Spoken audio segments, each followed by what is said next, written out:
mga kababayan, ma'am sir. This is Jam, the Filipino channel lang niya pong lingkod. So today is March 2, 2026. Biruin mo, March 2 na. Ang bilis ng panahon. Tayo ngayon ay papunta dyan yan sa may Magnolia Street, corner po yan ng Ilang-Ilang Street, San Pedro Subdivision. San Pedro Subdivision sa may Bagbag Novaliches po yan. At dadalhin po natin sa may Gateway Mall sa may General Araneta Avenue sa Puro Cubao po yan. Okay, so magbabalik po tayo mamayang unti po pag nakuha na po natin sila. Disclaimer lamang po, ang content po natin ay kalsada at hindi ang passenger. Kaya nga naman sakasakali man po na may marinig kayo mga pangalan ng lugar, pangalan ng tao, pangalan ng organization, sa government o private man yan, ay wala pong kinalaman ng channel nito. At wala pong pinapatungkulan. Lahat po ng pinag-uusapan dito ay pawang dito lamang po yan sa loob. At wala pong pinapatungkulan sa labas. Okay po, magbabalik po tayo mamayang unti pag nakuha na po natin sila. Samantala, makinig tayo ng mga nagbabagang balita at talakayan habang tayo ay papunta doon yan sa ating pick-up area. Yung sirena o yung missile?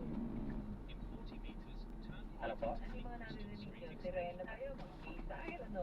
Warning, siren, gano'n. Ano po, yung mismong missile po talaga, yung na-intercept nila, naririnig po talaga namin. Oo, ay pagka-intercept doon sa ano? Opo, naririnig po talaga namin. Matagal ka na dyan sa Dubai, dyan yun? Actually po sir, OFW po ako galing sa Saudi, tapos lumipat ako dito, 2 years na po.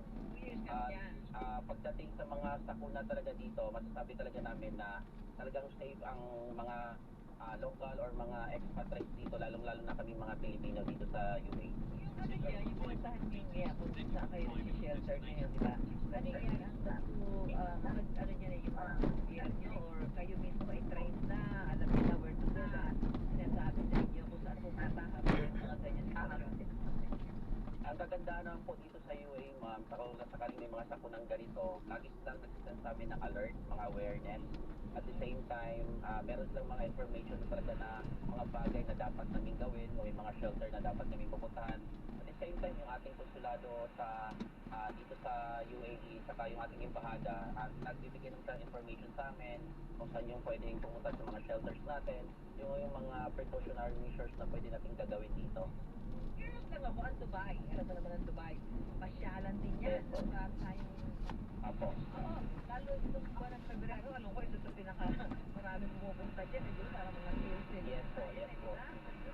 Ngayon, paano yun, ba't tumingin sila? Pag naginabot sila, paano sila, saan sila mag-shelter? Saan sila pwede mag-ano muna? Mag-seek ng kanilang safety? Actually po ma'am, dito sa Dubai ngayon, parang normal pa rin ang buhay dito.